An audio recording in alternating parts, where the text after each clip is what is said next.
Как говорится, чтобы побеждать, надо учиться у лучших. Ну а кто лучше, чем якутяне, лучше, чем народ Саха, знает свой национальный вид спорта масс-рестлинг. Именно поэтому сборная Монголии приехала в Якутск. И в течение нескольких дней на стадионе «Юность» в специально оборудованных залах они будут проходить сбор, у них будут тренировки.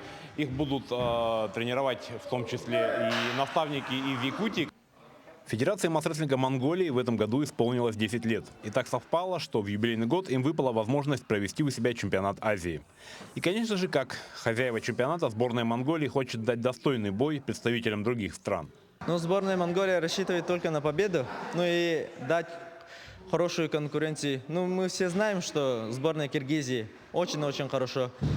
Они очень хорошо знают, у них есть свой национальный вид спорта, ну, похожий на масс-рестлинг, таяк таптыш называется.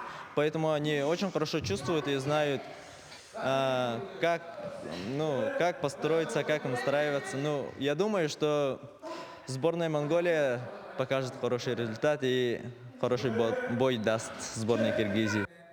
На недавнем чемпионате мира по масс-рестлингу сборная Монголии завоевала 4 медали. И этот успех дал еще один толчок к развитию этого вида спорта в стране.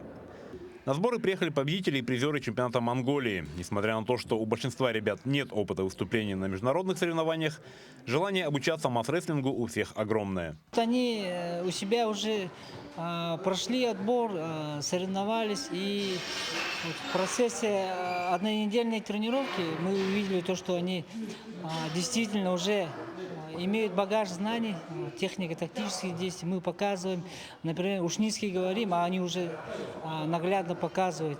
То есть идет как бы процесс развития, и действительно они быстро вот воспринимают. Вот.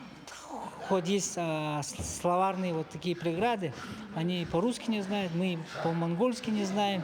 Якутские наставники с удовольствием тренируют монгольских спортсменов. И на вопрос, не боятся ли они воспитать сильных конкурентов на следующий чемпионат мира, отвечают: чем сильнее соперники, тем усерднее будут готовиться наши спортсмены.